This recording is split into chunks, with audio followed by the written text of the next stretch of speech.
Geek Shock. Geek Shock. Welcome, folks, to Geek Shock number 382. I am Master Torgo. 80s Jeff. Dr. Vlarg. Commander K. Old man fact-checked Andy. A pissed off fucking Canadian. We're talking Week in Geek, and so they've given you a build drone at this point.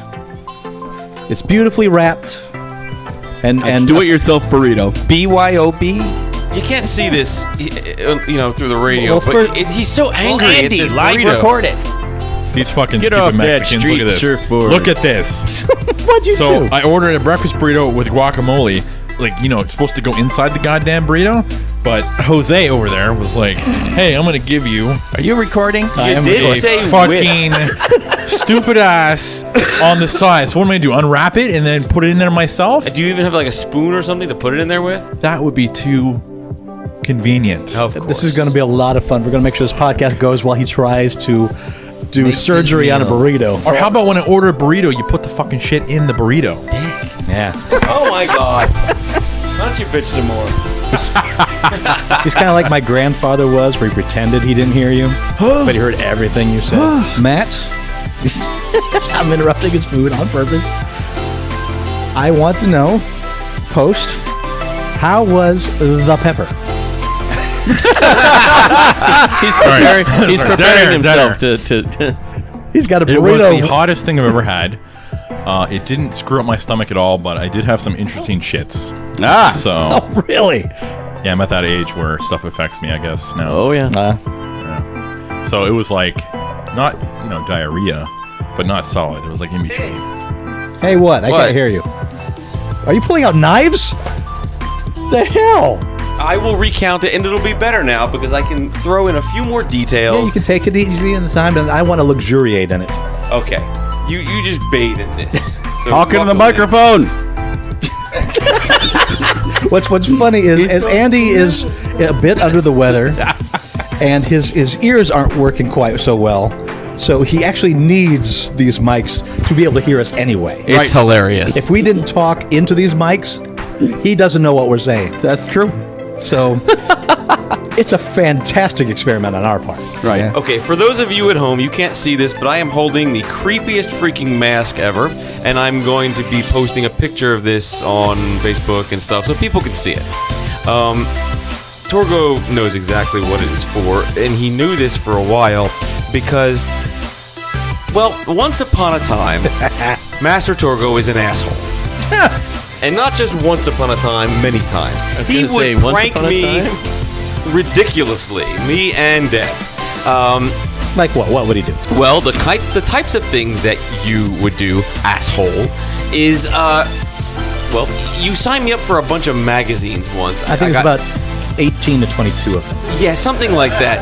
Latina, Bride, Yoga. Guns and Ammo, just shit like that. Basketball. Oh God, just stuff I would never read. And I wondered, well, who's sending this? And I figured it out pretty quickly, because who else is that spiteful? Because you're an asshole. He would send me the crappiest games on Steam, like the one where you gotta groom and brush train the horses, all the pretty In horses. Steam, you can gift games to people. Keep that in mind, everybody. Yeah. Despite him, I played it for a half an hour, and that's as far as I could go. Which, again, was a win on my side. Yeah, clearly. The worst, he'd do other little things, but the worst thing, the thing that really stuck in my For craw. those keeping score, Torgo 40, Barry 0. Big fat zero. The worst thing he did. Goose egg, motherfucker. You know those Annoyatrons that you can get on Think Geek? Well, he got one, and I got the Scaratron. The Scaratron. Oh, Yeah. the one where it's like a baby crying somewhere in the it's distance. all horror noises. There's like a rocking chair creak. Scale. The worst is the one that says, "Hey, can you hear me?" Yeah, it's about the size of a quarter. There you go. Has a magnet on the back. You can select the sound or you can have it go random. And what's great about it is that it doesn't play at a regular interval. It plays a new sound every 8 to 15 minutes. Yep. So you can't time it out. So it doesn't happen like every 5 minutes. So while you're waiting for it, it's not going to come in that same interval. So, and for a little thing, yeah, it's got a tinny speaker, but it projects pretty well. Oh, it projects freaking fine. My girlfriend, who believes in ghosts, I know, whatever, heard that and freaked the fuck out. See, here's the first thing. First thing, I put it in their guest bathroom. Yeah. Behind a pipe. And so I'm like, all right, this is going to do its magic on its own. And I didn't hear anything for like 2 weeks. Oh, I heard it. I mean, I heard it. I heard about it from Deb because I didn't hear it. Deb would hear it when she was passing by. She's like, something is going on. Did your fucking friend put something in that? She thought it was you soon. But, and I was like, look, I don't hear anything. You're crazy woman. So then, since I didn't hear about anything weird happening in their house, because usually he'd tell me if something funky's going on. Yeah. So I moved it to the top of a painting that he had in the hallway. And then I worked from home at that time, and then I heard it. And I poked my head up. I said, "Oh, what the hell was that?" So I sat. It does a child's giggle, scratching sounds, a little ooh. I heard like a scratching sound or something. I'm like, that's not the house settling. What the hell is that? So I went out in the hallway and I just sat there, very, very quiet. And then I heard it again. I heard, "Hey, can you hear me?" I'm like, "Oh, what the hell?" And so I couldn't pinpoint where it was. I got closer every time. 8 minutes passed, and I was just sitting there as still as possible. And I remember this because I had to pee. And then I would get closer, just a little closer every few minutes, till I finally found it, and I knew immediately who it was. Now, I never got a chance to get him back because he worked weird schedules, and my life is weird, and we could never pin it down to the point where I knew where he'd be at a certain time so I could prank him. And then what could I do? I couldn't just put the Annoyatron back, because that's on him, because that's stupid. He'd get it, be like, look at you, you put it back on me, woohoo, it's stupid. And I couldn't do something to his car because it's juvenile. I'm not going to put, like... Cut his brake light. Cut his brake. No, I thought about that. Deb's idea was to get him kidnapped and bury him in a desert. And that's a good prank. As I explained before, I thought of for what would normally be considered an alarming amount of time. To the point where I actually consulted with a couple of my ne'er-do-well friends. The real fucking miscreants, almost felons. And some plans were made, but quickly set aside because, come on, man, there's a line where it's not a prank anymore. It's like, haha, I stuck you with a red-hot poker in the eye. But I do have a shiv here. Yeah, you do have a shiv, which I'm tempted to use on you. So nothing happened, and eventually I moved away, and I've been away for like 5 years at this point. The trail went dead cold. There was never a chance for revenge, but it was always stuck in the back of my head. Now, I like to play Skyrim. I like the game, and I played it through a couple times, and at some point, for whatever reason, I never did the Assassin's Brotherhood quests. You can look them up at your leisure, they're pretty fun. At one point during the game, a courier comes up to you and gives you a letter, and on the letter is a black hand print and a couple words underneath that say, "We know." Well, I thought that was just the creepiest thing ever, and then it all hit me. I knew exactly what I had to do, and I just sat there stunned in front of my television, just thinking, wow, this is it. This is what I have to do. I have to make him part of an alternate reality game type of situation. Like, did you ever see that Michael Douglas movie, The Game? Yeah. Yeah. Well, that's something like that, except I don't have Michael Douglas money. So what can I do? Well, I thought about it long and hard. I'm talking like 2-3 months, just silent in my room writing. Deb will tell you about this because I was just obsessed. What do I do? How do I make this? How do I flesh this out? How do I bring him into some type of Illuminati type of thing? You know, some secret brotherhood. And I figured it out. And so now I'm going to lay out for you the entire plan. Phase 1 of 4. Wow. Phase 1 of this revenge plan involved me sending letters to Todd. And not just me. I had the help of every human I knew on this planet, from almost every damn country I could possibly find them in. And I had them send him letters from Australia, England, California, New York, Chicago, just everywhere. And each of these letters, and there was 32 of them I sent to him.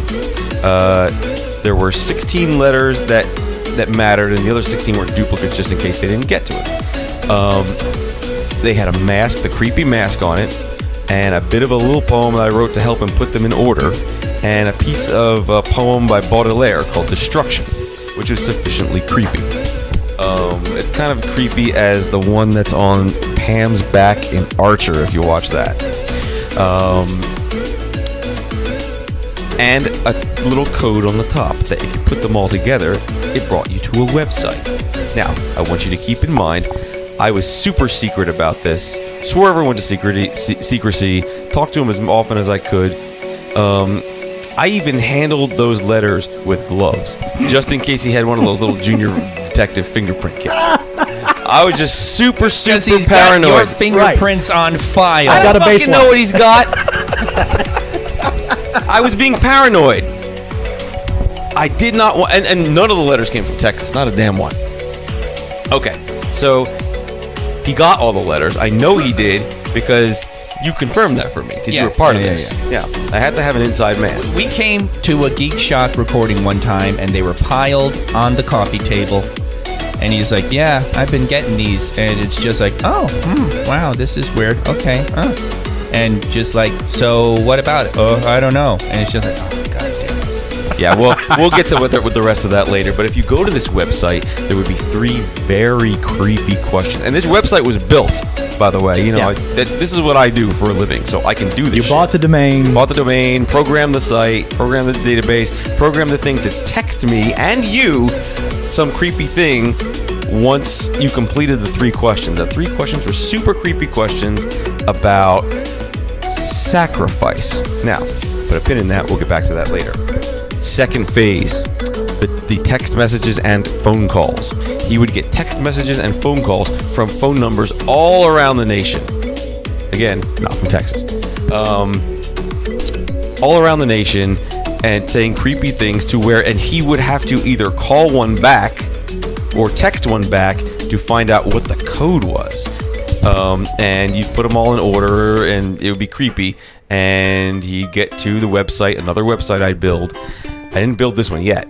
And it had 3 creepy questions that about Sacrifice. no, not about sacrifice. The first one was sacrifice. The second one was, hold on, give me a Faith. second. Faith, thank you. It was faith. Wow, I was right. Yeah. It's your plan. It's a lot to remember, dude. I have like a little booklet about this in my house, just of every little detail. It's a trapper keeper that says the plan and multiple markers. Kinda, yeah, a little bit.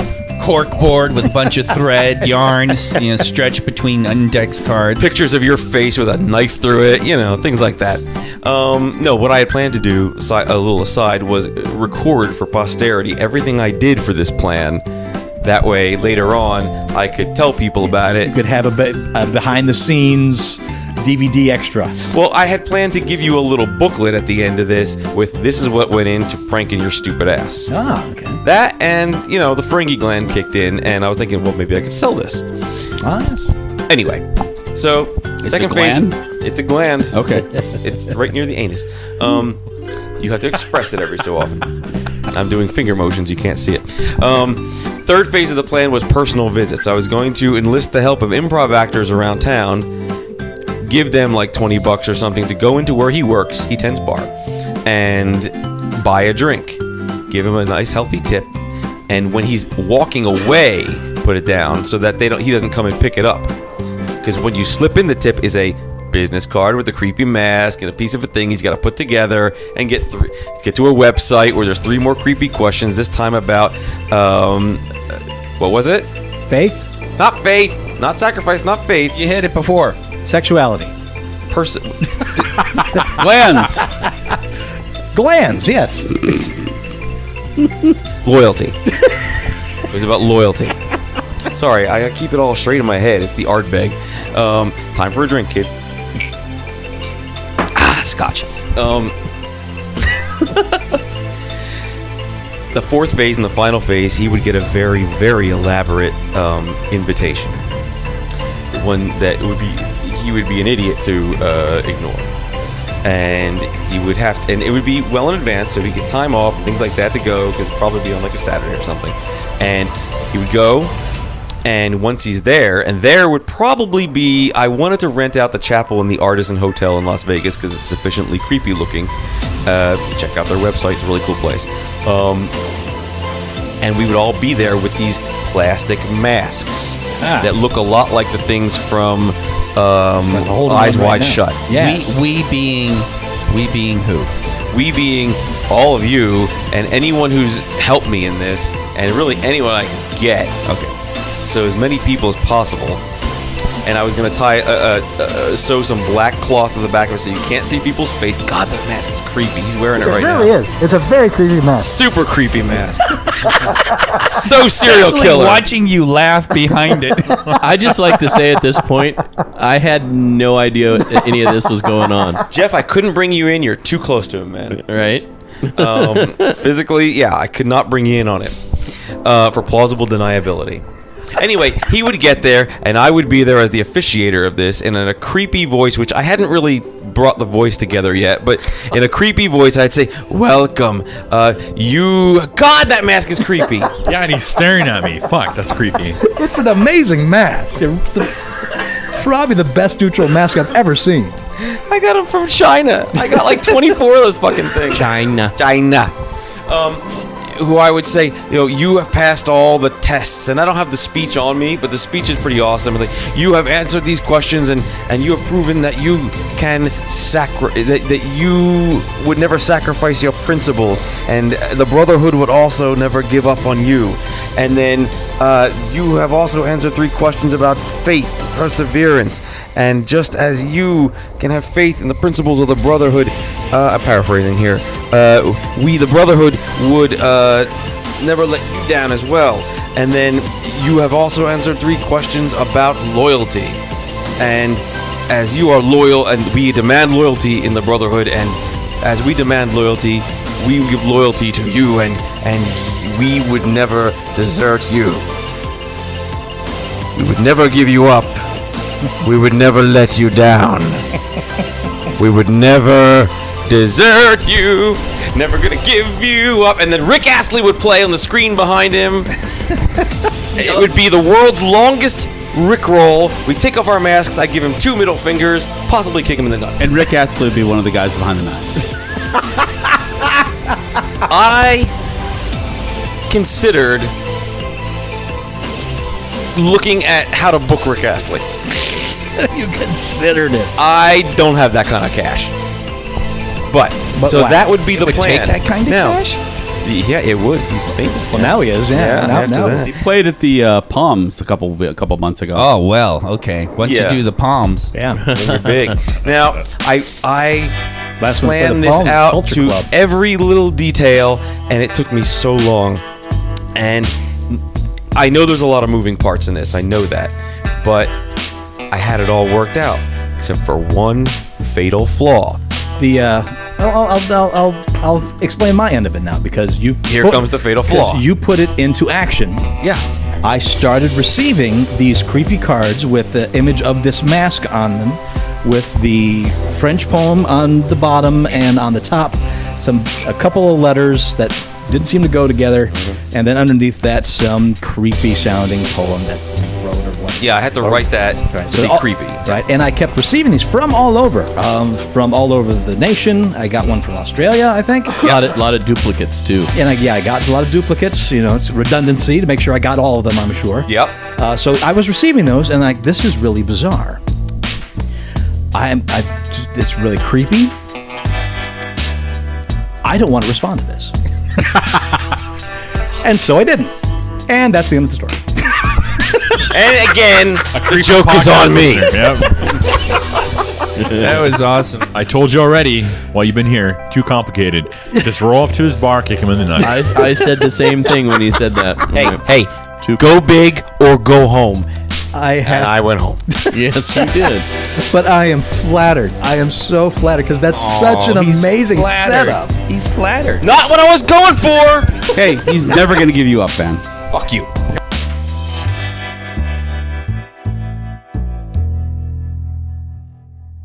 What's your creepy film? Write to us comments at uglycouchshow.com.